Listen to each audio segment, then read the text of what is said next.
स्वागत है दोस्तों आप सभी का हिंदी साहित्य के प्रमुख कवि श्रृंखला में।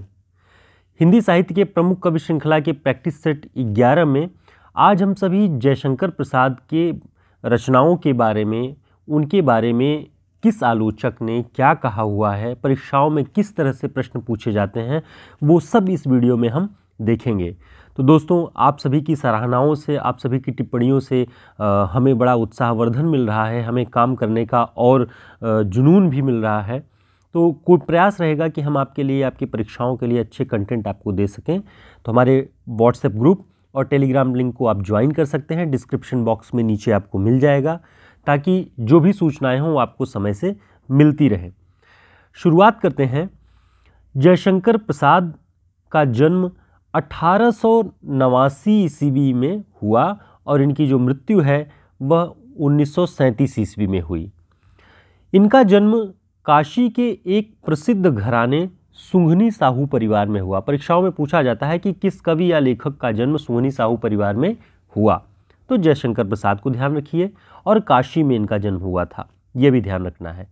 साथ ही जन्मसन वाले जो भी प्रश्न क्रम वाले बनते हैं उसके लिए आपको जरूरी होगा कि 1889 में इनका जन्म हुआ था। प्रसाद जी को प्रेम और सौंदर्य का कवि माना जाता है। प्रसाद जी पहले ब्रज भाषा में कविताएं लिखते थे, जिनका संग्रह चित्राधार जो 1918 ईस्वी में प्रकाशित हुआ नाम से हुआ है। यानी जो वो ब्रजभाषा में कविताएं लिखते थे वो चित्राधार नाम से प्रकाशित हुआ है। और जब वे ब्रजभाषा में कविताएं लिखते थे तो उसमें कलाधर उपनाम लिखते थे। परीक्षाओं में कई बार पूछा गया है कि कलाधर उपनाम से कौन सा कवि ब्रजभाषा में कविता करता था, तो जयशंकर प्रसाद, ये आपको ध्यान रखना चाहिए। आगे हम देखते हैं प्रसाद जी का प्रेम पथिक उनका एक काव्य संग्रह है, पहले ब्रज भाषा में इंदु पत्रिका में 1909 ईस्वी में प्रकाशित हुआ। यहां से इस पॉइंट को ध्यान रखिए कि जो प्रेम पथिक नाम का इनका काव्य संग्रह है वो पहल ब्रज भाषा में और इंदु पत्रिका में 1909 में प्रकाशित हुआ। बाद में इसे खड़ी बोली में 1915 ईस्वी में अनुदित किया गया। ये बच्चन सिंह की किताब में ये तथ्य दिया गया है। तो सारे तथ्य आपको प्रामाणिक ढंग से मिलेंगे, कोई भी तथ्य इधर उधर की पुस्तकों से नहीं मिलेगा। आगे देखते हैं। आचार्य रामचंद्र शुक्ल और डॉक्टर नगेंद्र दोनों प्रसाद जी की झरना जो काव्य संग्रह है 1918 में प्रकाशित हुई, उसको प्रथम छायावादी रचना स्वीकार करते हैं। इस संग्रह को छायावाद की प्रथम प्रयोगशाला भी कहा जाता है और इसमें कुल 24 कविताएं हैं। यहाँ से आपको कई सारे फैक्ट मिल रहे हैं, सारे फैक्ट्स को आप खूब ध्यान से देखिए। शुक्ल जी और नगेंद्र प्रसाद जी के झरना को 1918 में जो प्रकाशित हुई प्रथम छायावादी रचना स्वीकार करते हैं। इस संग्रह को छायावाद की प्रथम प्रयोगशाला भी कहा जाता है और इसमें 24 कविताएं हैं। बच्चन सिंह के अनुसार प्रसाद का आंसू जो उनकी पहली छायावादी कृति है 1925 में प्रकाशित हुई। अब देखिए, शुक्ल जी और नगेंद्र तो मान रहे हैं झरना को, अब बच्चन सिंह कह रहे हैं कि आंसू उनकी पहली छायावादी कृति है जो 1925 में प्रकाशित हुई। तो ये माइनर डिफरेंस है, आपको ध्यान रखना है कि शुक्ल जी नगेंद्र जी झरना को मानते हैं, बच्चन जी आंसू के बारे में कहते हैं, लेकिन प्रामाणिक रूप से सर्वसम्मति से झरना को ही पहली छायावादी रचना स्वीकार किया गया है। आगे देखते हैं। आंसू एक स्मृति काव्य है। कई बार ये पूछा जाता है कि ये किस कोटि का काव्य है आंसू, तो ये एक स्मृति काव्य है। स्मृति काव्य माने कवि ने अतीत जीवन की अनुभूतियों को स्मृति के माध्यम से दर्द भरी अभिव्यक्ति दी है कि पीछे जो कुछ भी अच्छा होता आया है और वर्तमान में अच्छा नहीं है तो उसको याद करके जीवन की अनुभूतियों को स्मृति के माध्यम से अभिव्यक्त करते हैं। लहर संग्रह में प्रसाद जी की गीत कला का उत्कृष्ट रूप दिखाई देता है। प्रश्न बन सकता है कि प्रसाद जी की किस संग्रह में, किस काव्य संग्रह में गीत कला का उत्कृष्ट रूप दिखाई देता है, तब आपको लहर पर टिक करना है। इस संग्रह में 2-3 महत्वपूर्ण कविताएं भी हैं। नगेंद्र जी ने उनका नाम लिया है। शेर सिंह का शस्त्र समर्पण, पेशोला की प्रतिध्वनि और प्रलय की छाया, ये तीनों कविताएं प्रसाद जी की हैं जो कि लहर संग्रह में संग्रहित है। शेर सिंह का शस्त्र समर्पण, पेशोला की प्रतिध्वनि और प्रलय की छाया, याद रखिएगा।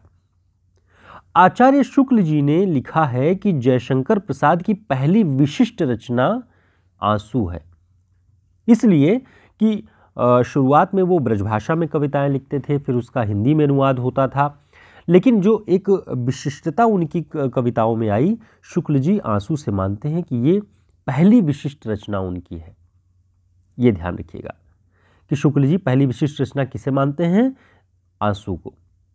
कामायनी प्रसाद जी का जो बहुत प्रसिद्ध एक तरह से महाकाव्य है, 1935 ईस्वी में प्रकाशित हुआ, अंतिम और अन्यतम काव्य कृति है। बच्चन सिंह ने लिखा है कि प्रसाद की अंतिम और अन्यतम काव्य कृति कामायनी है, 1935 ईस्वी। अब कामायनी के बारे में और तथ्य हम देखते हैं।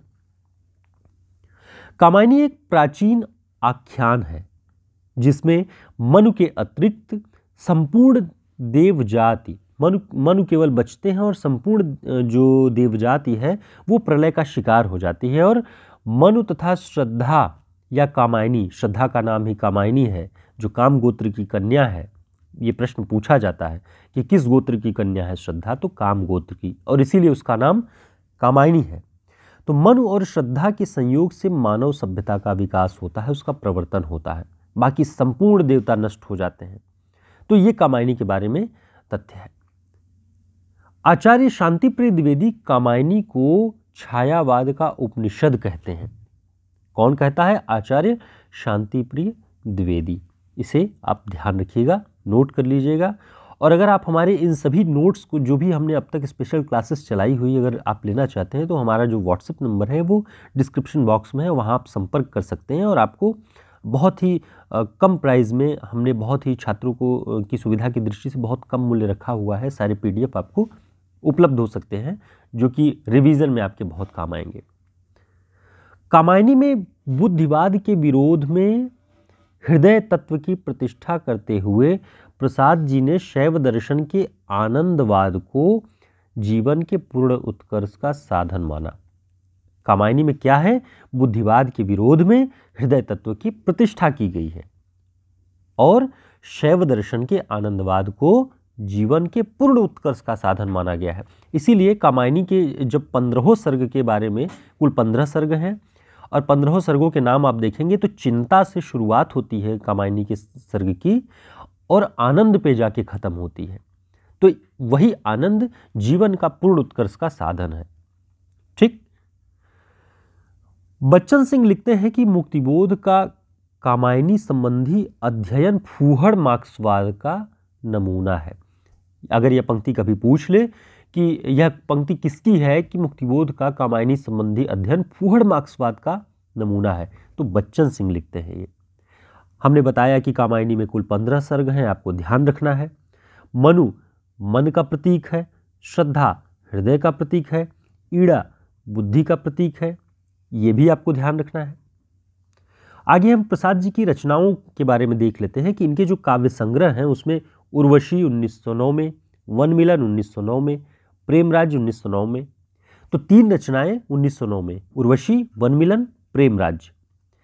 अयोध्या का उद्धार 1910 में, महाराणा का महत्व 1914 में, प्रेम पथिक 1915 में, चित्राधार 1918 में और झरना 1918 में। ये 2 रचनाएं 1918 में है, चित्राधार और झरना। आंसू 1925 में, लहर 1933 में, कामायनी 1935 में। इन्हें आप ध्यान रखिए। इसके अतिरिक्त उन्होंने 3 उपन्यास भी लिखे हैं, कंकाल 1929, तितली 1934, इरावती 1936, जो कि अपूर्ण है। यह पूछा जाता है कि प्रसाद जी का कौन सा उपन्यास अपूर्ण है। इरावती 1936 और 37 में उनकी मृत्यु हो जाती है। उन्होंने एक निबंध संग्रह भी लिखा हुआ है जो बहुत प्रसिद्ध है, काव्य और कला तथा अन्य निबंध। इसे आप ध्यान रखिएगा कि प्रसाद जी का कौन सा निबंध संग्रह है, काव्य और कला तथा अन्य निबंध। ये प्रसाद जी के निबंध संग्रह है। तो ये आप देख रहे थे जयशंकर प्रसाद जी पर आधारित यह वीडियो। सारे तथ्य हम बच्चन सिंह, आचार्य रामचंद्र शुक्ल और नगेंद्र की किताब से आपके लिए लेकर के आए थे। साथ ही परीक्षाओं में कुछ पूछे गए जो प्रश्न थे, आयोगों के उत्तर के आधार पर भी ये वीडियो आपके लिए तैयार किया गया था। उम्मीद है आपकी जानकारी में, आपके रिवीजन में ये वीडियो बहुत काम आएगा। फिर हम एक नए कवि के साथ एक नए वीडियो में मिलेंगे। तब तक के लिए बहुत ढेर सारी शुभकामनाएं आप लोगों को। जुड़े रहिए, बने रहिए, फिर मिलते हैं।